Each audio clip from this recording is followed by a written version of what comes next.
Obviously, we are all aware of the Russell Westbrook trade last night that went down right about 5 o'clock yesterday afternoon. The Utah Jazz acquired Russell Westbrook, a lightly protected first-round pick in 2027 from the LA Lakers.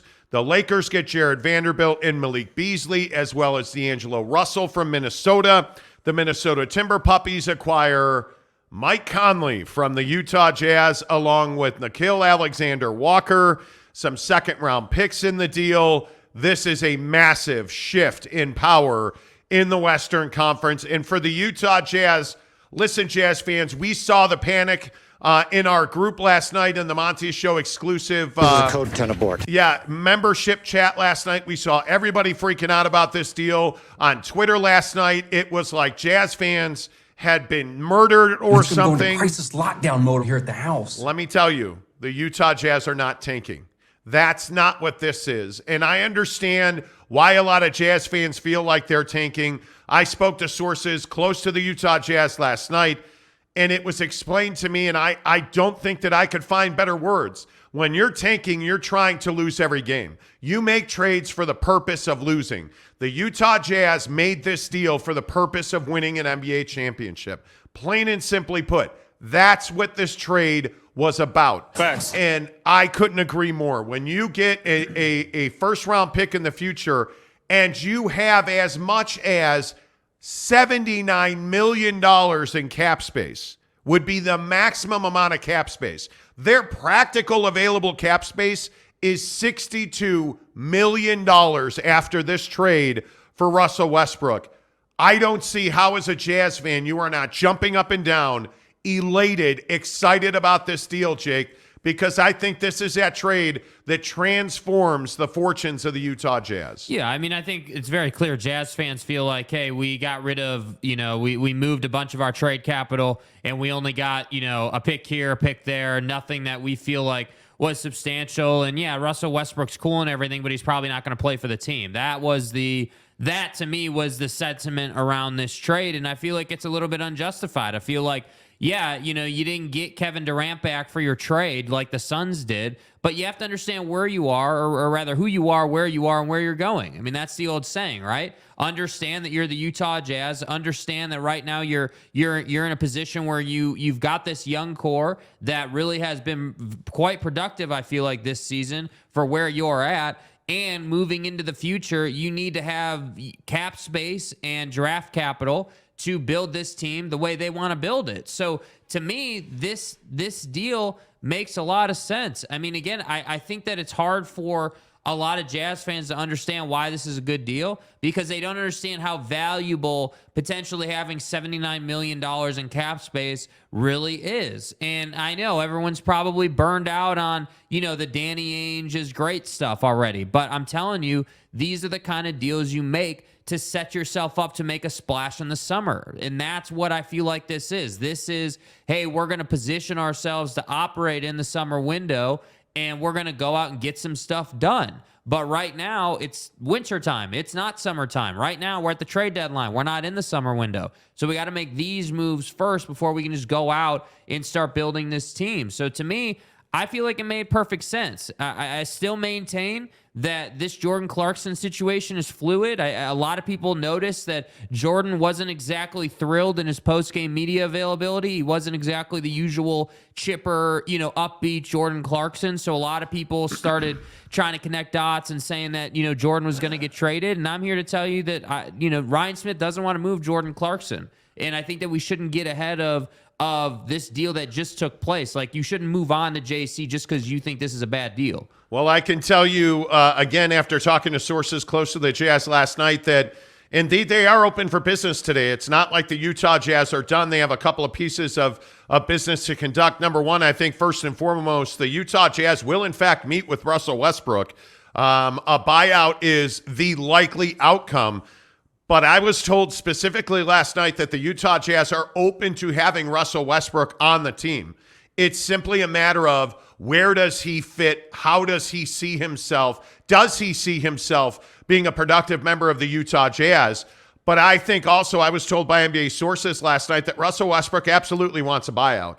Russ would like to end up in a playoff situation. The Chicago Bulls would probably be the leaders in the Russell Westbrook sweepstakes, although he is going to have many, many suitors, including Miami and Atlanta, who both would like to talk to Russ. I mean, it's simply a matter of where is Russell Westbrook's mentality for the Utah Jazz, because the Utah Jazz, keep in mind, don't have to buy him out. They do not have to make him a free agent. And I do think, from what I was told last night, that the Jazz and Russell Westbrook will have a conversation as soon as this trade is finalized. They will meet with Russell Westbrook and they will make a determination after this trade deadline as to what they will do with Russ. But I would not put it at 100% that they will buy him out. I would put it at 90% that the Utah Jazz will buy Russell Westbrook out, but there is a small percentage that Russell Westbrook remains with the Utah Jazz and that they would have him in a Utah Jazz uniform. I don't think there's any question that if Russell Westbrook expressed a desire to play for the Utah Jazz, that Ryan Smith and Danny Ainge would absolutely keep him in the organization. Again, I'm not telling you that's likely. I'm telling you it's possible. And I think that overwhelmingly, the odds are in favor of the Jazz buying Russell Westbrook out, and I think he ends up in Miami or in Chicago, but we'll wait and see. But the other part of this as well that I think is really intriguing is that I was told by an NBA source very early this morning that the Utah Jazz, in fact, did call the Brooklyn Nets about Kevin Durant, and I think this makes all the sense in the world because we've talked about this for going on a year now. This cannot be the same Utah Jazz team that we're all used to. And the Utah Jazz called the Brooklyn Nets on Kevin Durant earlier this week when it became apparent that he wanted to be dealt. And as it was explained to me this morning, Kevin Durant did not say, hey, I demand to be traded. There were conversations between KD and the Brooklyn Nets, and Kevin Durant simply expressed frustration and disappointment about the way that Kyrie Irving was treated by the Nets. He straight up told Joe Tsai, and Kevin Durant and Joe Tsai have been talking directly here. By the way, the owner of the Nets, Joe Tsai, they've been talking one-to-one. And Kevin Durant told Joe Tsai he was almost emotional with Joe Tsai, as it was explained to me, about the way that Kyrie Irving was treated by the Nets. He felt like Kyrie was not only disrespected, but Kyrie Irving was a scapegoat for what was going wrong in Brooklyn. And he felt like, if you're going to treat Kyrie Irving that way, how are you going to treat me? And he specifically, with Joe Tsai, I am told, referenced the fact that the Brooklyn Nets refused to guarantee the totality of Kyrie Irving's contract, that money was not the issue because the Nets stepped to the plate with Kyrie Irving and offered him the maximum available to him, but they refused to guarantee it. They wanted conditions attached to that money. Kevin Durant felt like that was disrespectful, and ultimately the way that the Nets dealt with Kyrie Irving is the reason that Kevin Durant is a Phoenix Sun this morning and not a Brooklyn Net. And if I'm the NBA, I look at this, and Jake, I think what I'm saying to myself today is there's no player in this league that's not available. If there's a guy that I've coveted, I'm calling that team and I'm asking about that player because you have no idea what's going on behind closed doors. Yeah, and that's why I say, like, as far as deals and stuff are concerned, like, that's why I've been saying, the last 10 days that, 6 hours in NBA time, 8 hours, 10 hours is a lifetime. I mean, you can make a deal happen in a matter of minutes. I mean, it really comes down to circumstances and in value and like what these guys connect on. And that's why I try to bring that perspective, because it quite literally is people on a phone call or I assume video chat at some time, speaking about trades. That's just quite literally what it is. And then they just got to play by financial rules and, draft compensation rules and all that. So to me, it's like this Kevin Durant situation, while as a from a fan perspective, because I'm obviously a huge NBA fan, I love it. I think it's great for the league. I think it's exactly what NBA fans want, and I think frankly it's what NBA fans deserve. I think this brings back the great Western Conference that I grew up as. I grew up with as a kid. I mean, you're talking about Kyrie, Kevin Durant, LeBron, Well, and that's not to undersell the lead, but the Lakers got a lot better yesterday. Yeah, I think when you look at this deal that they did with the T-Wolves and the and the Jazz, I mean, they got Malik Beasley and Jarred Vanderbilt as well as D'Angelo Russell. You just completely transform your team because now instead of running out, a Russell Westbrook in the fourth quarter, D'Angelo Russell and Malik Beasley are going to be on that team. You just went from really no truly reliable three-point shooters around LeBron and Anthony Davis to two really reliable three-point shooters around Anthony Davis and LeBron James. Malik Beasley, as we're all well aware here in Utah, this is a guy that can make it at a very high clip. He's anywhere from 37 to 40% from three-point. I mean, that is significantly better than anything that the Lakers have had. I think going back to their days with Kentavious Caldwell-Pope, who clearly shot them to a championship in the bubble, you haven't had that since then. And now you're in a situation where you've been able to transform that lineup. You want to talk about a Western Conference. The Phoenix Suns are now 5-1 to win the NBA championship. They went from really out of the conversation on NBA championship, caliber clubs to the NBA championship caliber club with Boston and Milwaukee. And oh, by the way, what did the Phoenix Suns do? They finally got rid of the storm cloud, Jay Crowder, who's been hanging over them for the entire season. And they did it without trading who I think still is one of the most talented bigs in this league, in DeAndre Ayton. Yeah. You now have a lineup with Kevin Durant. You now compare Kevin Durant with Devin Booker, DeAndre Ayton, and Chris Paul being out of the lineup almost doesn't matter anymore. Yeah. Because you have a guy in Kevin Durant, you have a guy in Devin Booker, they could both bring the ball up the floor. Yeah. And you have a guy in DeAndre Ayton who is, I think, the best pick and pop big man in the NBA right now. Everything he's not defensively, and DeAndre Ayton has holes defensively.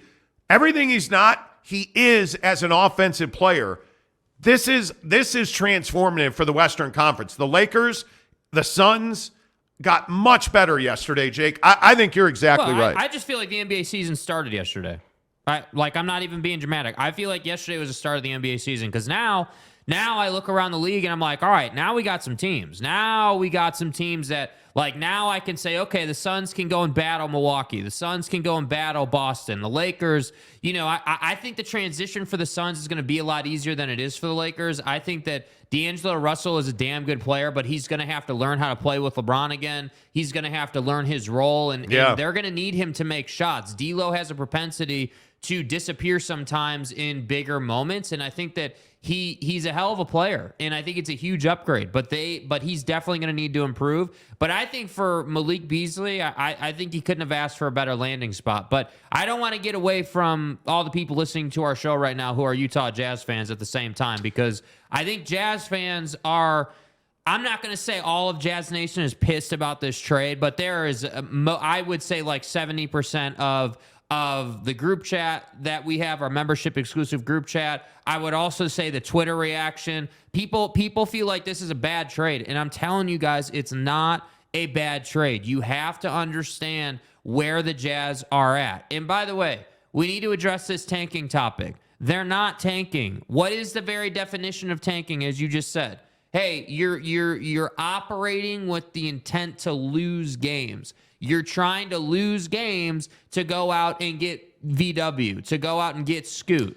That's not what they're doing right now. Well, and I think this story about the Jazz pursuit of Kevin Durant tells you everything you need to know about where the mindset of Ryan Smith and Danny Ainge are. And I think one of the things that's so critical here is the Utah Jazz called Brooklyn on Tuesday and asked about Kevin Durant. That's a big flipping deal. The issue was they didn't have the bullets in the chamber that Phoenix had. Yeah. Phoenix, as we've talked about for a month now, had all of their future first-round picks. They gave up 4 future first-round picks to get Kevin Durant, including 2023. That is a big, big deal. And I think when you look at this trade and you start to understand how Phoenix was able to get this trade, do you understand what the Suns gave up? They gave up Mikal Bridges, Cam Johnson, Jay Crowder, and 4 unprotected first-round picks. I'm Kevin Durant. You know who I am. That's unbelievable. And to me, that's exactly what you should have gotten, because now Brooklyn's in a situation where they're going to flip Royce O'Neal and Jay Crowder today, and they're going to get more draft capital in return. Yes. They fixed their salary cap. They have significant draft capital. They can sign anybody. They can trade for anybody. They can draft somebody. Are you talking about the Nets or are you talking about the Utah Jazz? But that's exactly my point. And when we talk about the Jazz in this situation, if you today are hanging your head saying, oh, we're tanking, like all the people on Twitter last night saying, oh, it's too late. We should have done this in the beginning of the season. No, you should not have. Because this team, I can tell you, I have talked to source after source after source who has said this Utah Jazz team is all in on competing for an NBA championship in the next 5 years, and they'd like to do it in year 3, which means not this season, not next season, but the season after that, the 24-25 season, the Utah Jazz fully expect to be competing for an NBA championship. Yeah. And today, they have put themselves in position to do that. And by the way, they're not done, because I was also told by a source this morning that they have at least a dozen teams who have called them this week alone on Jordan Clarkson. Yeah. Now, the asking price has not come down. It's 2 first-round picks and a player, which is just astronomical if we're being honest about it. Yeah. But I think there is a better than there's a better than 60% chance that they trade Jordan Clarkson today, because I agree with you. JC last night was not happy in the locker room. Yeah. That much was very clear. Well, things have changed. Well, things have significantly changed, but this is, and not to go after media members again, but nobody asked if Rudy Gay is sitting in his locker and nobody asked him, do you want to be traded? Everybody talked around it and, hey, are you thinking about your situation? What the hell does that even mean? Somebody needs to ask Jordan Clarkson, do you want to be traded? Well, now you're not going to get the shot. They're in Toronto tomorrow. Yep. You're not going to see them. Somebody needs to ask Jordan Clarkson if he wants to be traded. Were you open to a trade? That's the kind of questions that needed to be asked, and they were not asked. And it's very difficult when you are Jordan Clarkson and you see your closest teammates being moved. How can you not be upset about that? And again, I'll go back to what I was told, I don't know, a month ago now, I guess. Yeah. Jordan Clarkson turned down any extension talk. He was not offered an extension. Let's be very clear about Jordan Clarkson. Yeah. JC was not offered an extension. He refused to have conversations about an extension. And he told the Jazz, according to sources, which I've confirmed with 3 different sources now, that Jordan Clarkson told the Jazz, I don't want to disrespect you. Mm-hmm. Now is not the appropriate time to have contract extension talks, simply because the Jazz are not in a position where they can offer him any more than $16 million a year. And as our sources have said for over a month, Jordan Clarkson is likely going to get an offer in the neighborhood of $22 to $24 million per season for 3 years with a 4th-year option. I was talking to somebody yesterday about this. It is likely to win Jordan Clarkson, you're going to have to include a 4th-year option. Yeah. You're talking about $96 million worth of an extension. The Jazz can't even get in that neighborhood. They can offer him a maximum of $16 million a year right now. He's going to become a free agent this summer. Then they can negotiate with him. The belief is, as I reported on the show yesterday, around the NBA, that Ryan Smith, the owner of the Utah Jazz, does not have a desire to trade Jordan Clarkson. They believe that they will be able to re-sign Jordan Clarkson in the summer. But it feels like something changed. Jordan Clarkson is not a guy who talks to the media often. And when he does, he generally doesn't put his cards on the table. Last night, with the emotions you saw in him, his cards were on the table. Yeah. And I think it dramatically alters the perception around the NBA of whether or not Jordan Clarkson's available. Because you can't tell me if Danny Ainge goes to Jordan Clarkson and says, hey, the Milwaukee Bucks, the Cleveland Cavaliers, by the way, did anybody notice that the Toronto Raptors got Jakob Poeltl yesterday? Uh-huh. That's a shocking move, because you don't go and trade for Jakob Poeltl if you're trading for Fred VanVleet and Pascal Siakam. So that was an interesting move. But you look around this league, the Lakers are in business on picking up bench now. You look at the Clippers. The Clippers have not addressed their point guard position. They absolutely are open for business. And again, the Miami Heat and the Atlanta Hawks have absolutely been in on Jordan Clarkson. The issue was they wanted Malik Beasley first. Well, guess what? That's not available anymore. Yeah. Malik Beasley's an LA Laker. John Collins, that trade is likely dead at this point for the Lakers, or excuse me, for the Utah Jazz. But Jordan Clarkson's available. It's just a matter of what you're going to have to pay to get him. Yeah, and I just think that, when in parlance of the conversation that we're about to have through the comments section, I'm sure, and again, remember, I can't really see the comments before I make those kind of statements, but I'm sure our comment section is loaded with, hey, this is a mistake. Oh, wait. BTS Dance Studio. Oh, what's up, BTS? Danny Ainge got ripped off. He got ripped off. I'm sure he did. He did not. There is no part of this trade. Listen, again, when you look at this trade, what did you do? You acquired another first-round pick. What do you think the chances of the Utah Jazz drafting in the Lakers spot in 2027 is? What do you think the value of that pick in 2027 is going to be? My guess is not good. My guess is the Jazz will package that and trade that pick for somebody else. The idea that the Jazz got ripped off, and with all due respect, BTS Dance Studio, you either don't know the NBA or you're just trying to be negative Nathan today. With all due respect. Because there's no part of this Jazz trade where Danny Ainge got ripped off. Yeah. They traded 3 guys in Vando, Beasley, and Mike Conley who are never going to be part of their championship teams. They got a lightly protected, remember, that pick does not convey or change hands if the Lakers have to draft in the 1, 2, 3, or 4th spot for that pick not to come through. The chances that the Lakers are ever one of the 4 worst teams in the NBA. Look at what they did here.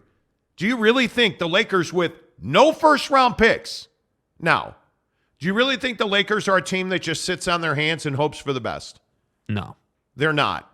That pick is never going to be drafted by the Utah Jazz. They're going to trade that pick. And that's what I think Jazz fans are having trouble with today. Understanding, hey, well, looking at the trade at face value, if you just look at it at face value, it doesn't look like the Jazz got a lot. And that's why I think Jazz fans are upset. And we're getting silly comments like, Danny Ainge got ripped off. The thing here is that you have to understand, this is not like the Suns trade is take it at face value. This is what they got. Time to go win championships, right? Like that's a trade you look at on face value. But the Jazz trade is different because the Jazz trade isn't about right now. You're not making deals for tomorrow. You're making deals for 3 years from now. You're basically saying, okay, Lauri Markkanen and Ochai and Walker Kessler 3 years from now are going to need a dynamic wing scorer. And to go and get a dynamic wing scorer, we got to have cap space.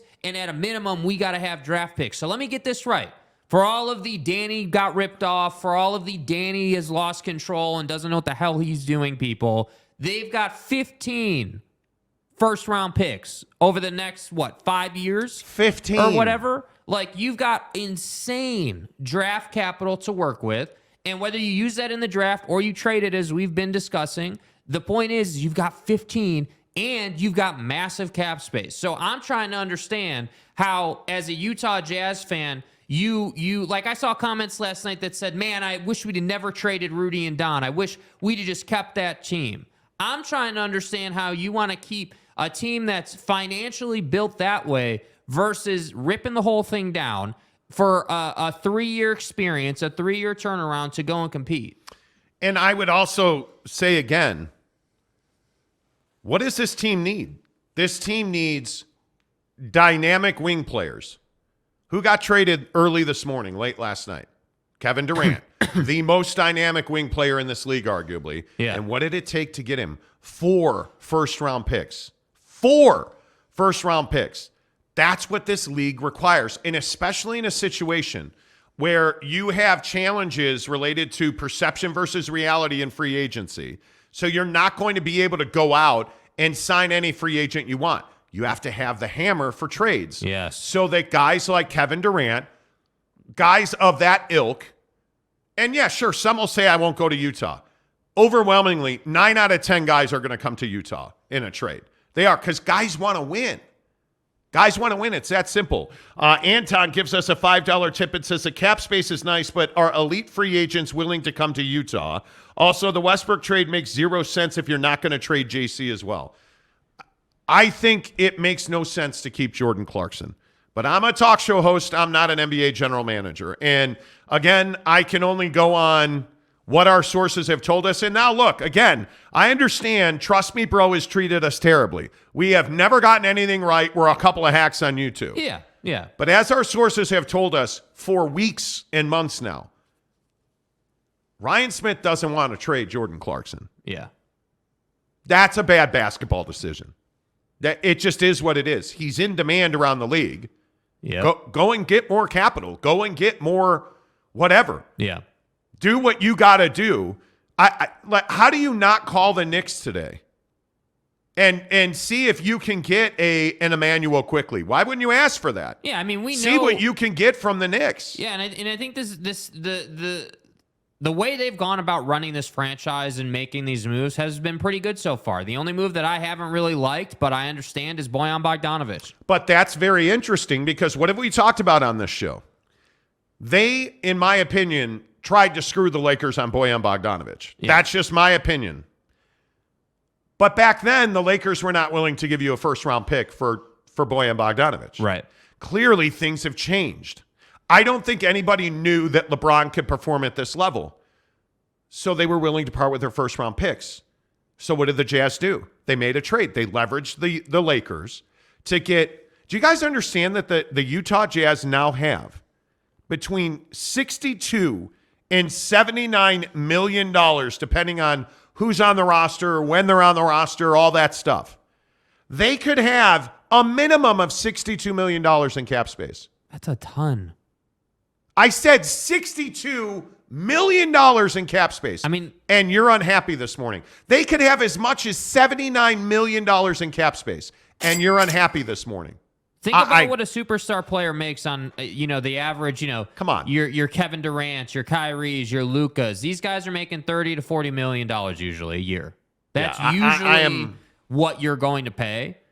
And the fact that you have 15 first-round picks to work with over the next, it's a ridiculous number. And that's what I'm saying. Like, you look at the Suns deal, and I love all the people, who are like, oh, well, free agents wouldn't come here and yada, yada, yada. What do you mean free agents wouldn't come here? How long had Phoenix been the scourge of the NBA? And look where they are. Yeah. Right? Like, now Kevin Durant's willing to come here and play because you have Devin Booker, because you have your guy.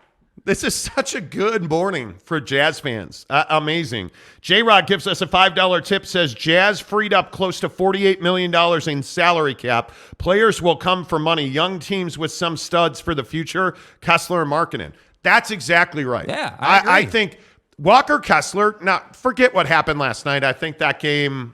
You were never winning last night. That was a trade hangover game. Yeah. I just would... Who cares about that? I'm telling you, this is as good as it gets for the Utah Jazz, in my opinion. Anyway, all right, let's run through some comments here as we talk Utah Jazz basketball presented by our good friends at Quick Quack Car Wash. You know that all of our Utah Jazz talk and NBA talk is presented by Quick Quack Car Wash, the best car wash in Utah, hands down. It's not even a conversation. You go there, I go to the district in South Jordan. The line is always long because it's a great car wash, but I'm never there more than 5-7 minutes. And I'm through the wash. Then you go, you use the free vacuums. I love that they have the accessory attachment for the vacuum so that, every vacuum station has 2 hoses. One, that big wide triangle for the carpets, and the other one's this accessory attachment for your cup holders, your seats, between the seats. They've thought of it all. Their towels, they give you nice damp towels to dry your car off. It's perfect. That's why you go to Quick Quack Car Wash. They're nice people. You never put your credit card into a machine. You always hand it to somebody. And if you're like me, you get a membership so you never have to hand them your credit card. They put in your license plate. They walk up to my car every time. Hey, Monty, here's your free dashboard wipe. Anything else you need today? In a shirt with a tie with a smile. What more do you need out of Quick Quack Car Wash? Let's get your thoughts in here this morning. What's up, Eric and Raleigh? Jake is already preparing to move back to Phoenix. Return of PHX supercars. Oh yeah, dude! I got the U-Haul packed up, like the Subies on the cart. Like we're good to go, dude. We are good to go. The Macho Man, who's a member of the program. Hey, a new member this morning. How about that? Rudy Sanchez is a new member of the program this morning. Let's go, Rudy Sanchez. We have a lot of comments today. Many comments. Wow. Yeah, I generally, there it is right is. there. Hey, Rudy Sanchez, appreciate you. What's up, dude? Rudy Sanchez, now make sure you DM Jake at Yes. SLC Jake. See, Eric and Raleigh, you're messing with the old man's mind. SLC Jake, DM him on Instagram, Rudy, because you get into our members-only Instagram chat. You get access to our merch drops, which now I'm personally in charge of. Hey, it's coming, baby. Merch drops coming. You get access to our March 10th event with Max Tooley and with our fine Brant Keithy. I am so stoked that Brant's going to be there at our March 10th birthday bash. My birthday is February 19th. We're having a big party here at the Maverick Center. March 10th, Brant Keithy, Max Tooley will be there.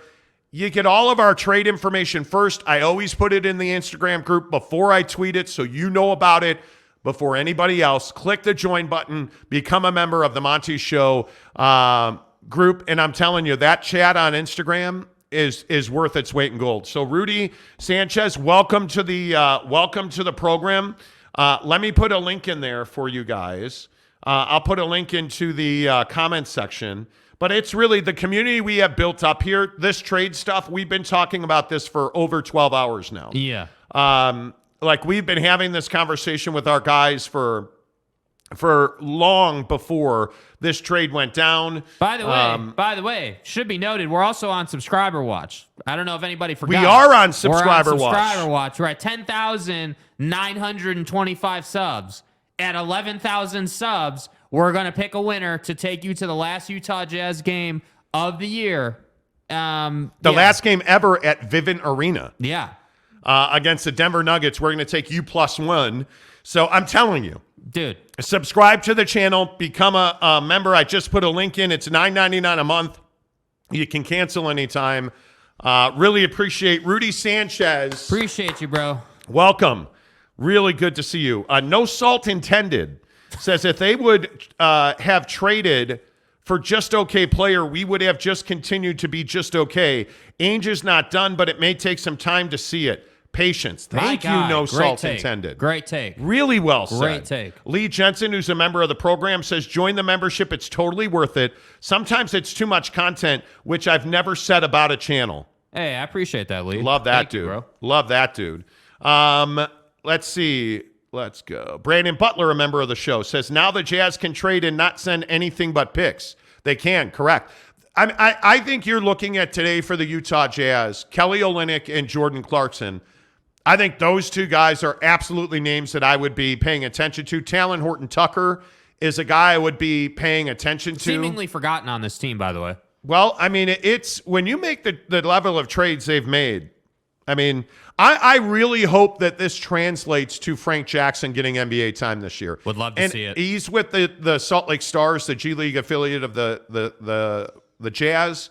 I really hope that Frank Jackson ends up in the NBA. It'd be good to see what he has. Lee also says the last 24 hours has been insane so far. Yes, exactly well, and this right. is what we talked about, right? We talked about how, because again, we've been on the trade deadline stuff for the last 10 days or so, and we've been talking about the fact that with 24 hours to go, it's going to get crazy. We're going to get into insane times. And I think the Kevin Durant thing really sort of popped off this deadline. That to me, was the headliner. Who is now on the outside looking in the West? The Warriors. The Golden State Warriors. Yeah. And, boy, you want to talk about a guy that I think is fascinating. I look at James Wiseman. If you're not excited about James Wiseman, I think you're crazy. James Wiseman's available. And if I am the Utah Jazz, if I am any other team that needs a young, dynamic 3-4 combo guy, I'm going, and he's really a 4 if we're being honest, where he is today, I'm calling Golden State. Yeah. I'm all in on James Wiseman because he can really do everything. He can shoot it a little bit. He attacks the rim. He needs help developmentally speaking on defense. That's where he needs help. He needs probably to grow and mature mentally. But this is a cat that's really young. He's really talented. He's a physical freak. James Wiseman's a guy that's available, but I also think there's been a lot of talk about Draymond Green and Jordan Poole being available on that club as well. I think there's some credence to that. And I know Jordan Poole just signed that deal. I don't know what his trade restrictions are, but there's a lot of people who believe that Draymond Green's going to be a Laker a year from now. And there's a lot of people who also believe that outside of Steph, there really are not untouchables on that team. Yeah. And I think they're in financial difficulty as far as luxury tax goes. Man, if I'm the Golden State Warriors and I see the Phoenix Suns have acquired Kevin Durant, now I'm really worried about my ability to repeat as an NBA champion, and that's all that matters in Golden State. I'm trying to make deals today. I'll be very interested. I would watch the Golden State Warriors very, very closely. Yeah, I mean, that's a team that I'm like, all right, like if I'm the Golden State Warriors, I'm calling Toronto. I'm trying to get some defense out of this team. I want to see about OG. I want to see, I'd be calling around the league looking for that. And obviously, if they can get their hands on another score or something, sure. But they have plenty of scoring. They need defense. I think I'd be watching Golden State in the West, and I really think Brooklyn's got more business to do. I mean, I have to believe they'd like to, if they can, trade Royce O'Neal. There's been some chatter around the league about Nick Claxton. I don't know how willing they are to trade Nick Claxton. That would be very interesting. But you look at what they got back. The Nets didn't just fall off the face of the earth. What the Nets need, and they probably will wait till the summer to do it, they need a star now. Yeah. Because you have Mikal Bridges, who's a 20 to 25 point a night guy and a lockdown defender, arguably the best on-ball defender next to Marcus Smart in the NBA. Yeah. I mean, it's not like the Nets are terrible or the Nets are out of contention for the next 5 years. You got draft capital, cap space, and now you've got really good young wings. But now you have, half a dozen wing players on that team. The other thing, and I know we just talked about this yesterday, this opens up room for Cam Thomas now. Mm-hmm. This allows him to play a lot more minutes. He should flourish. He really should. And I think that he's somebody that, could easily build into, and again, I know it was only 3 games, and I know he's got a lot of work to do, and we don't want to get too far out ahead of ourselves, but if the guy can just get, 25 a night? I mean, the guy's shown he can put up 40. If you can just be 25 a night and 7-8 dimes, you're going to get your ass paid in this league. And if he does that, that gives the Nets a lot of options. Do we want to keep him? Do we want to move him? And by the way, I'd also remind people what's flying under the radar is Jaylen Brown. Jaylen Brown just took an elbow to the face. He broke his face. Jason Tatum and Jaylen Brown collided. And you have the worst situation in the NBA, the worst situation in basketball, where you're Jaylen Brown on the floor, and you're looking up, and here comes Jason Tatum. They collide, and Jason Tatum elbowed, Jaylen right. I believe it was on the left side of his face, and Tatum put an elbow right into his cheekbone. He has a pretty significant facial fracture. So now they're going to be without one of their star players for a couple of weeks here. But my point with that was just that we had heard rumblings before this Durant to Phoenix thing had happened. There had been rumblings for a week or two about, hey, Brooklyn and Boston and Jaylen and KD. And my opinion is that I think for the right price, you could go and get Jaylen Brown. And if I'm the Nets, I might inquire on that just to see what that would take. Well, I think it's going to be interesting to see what happens. I think we're going to get a lot of moves today. This Kevin Durant domino has been teetering for 6-8 months now, back to the summer, back to June, July. Goes all the way back to that, yeah. We heard rumblings in June, but I mean, really, July, it was really, busy. But what was the difference then? The difference was the price. I mean, the price was, and they ultimately got a similar price. I mean, you saw the package they got. But back then, the conversation around the league was, hey, they're just asking way too much. Joe Tsai just wants, the galaxy. He doesn't just want the moon. He wants the entire solar system, bro. That's right. And so it was just too much. Hey, by the way, new member on the program. Let's go. Let's go. Brandon Strickland joins the program. Brandon, welcome to the show. Appreciate you being here. Make sure you DM Jake, SLC Jake. On Instagram, he'll put you into our members-only group on Instagram. We're pushing 100 members now, guys. Yes. And let's go. let's get it done. Join the program. Like I said, the membership, all this other stuff you get is cool. Yeah, you get to meet cool football players and have events. That's all fun. But the community that we've built on this show, being at, almost 11,000 subscribers now, 927 we're at, 10,927. You look at the group of guys that we have on this show that talk every day. Ken Williams is a cattle farmer in Wyoming. Jake's a douchebag in Salt Lake City. You have a world-famous actor and model in Greg Hawkins. Yes. You have all of these dynamic people from San Diego, California, Los Angeles. You have this dynamic group of people that support each other. We argue over tanking and not tanking. We talk about how to smoke wings and why real men only eat drums and ranch dressing. Yeah, that's stupid. We have I'm warning you. We have the real important life conversations, like why blue cheese lies to you and calls itself Roquefort so it can infect your intestines. We have these important transformative conversations on a daily basis in the Instagram group. Travis Bird constantly putting pictures of him with famous people and leaving voice notes repeatedly. Hey, guys. It's an unbelievable group of people. Yeah. And now Brandon Strickland's part of it.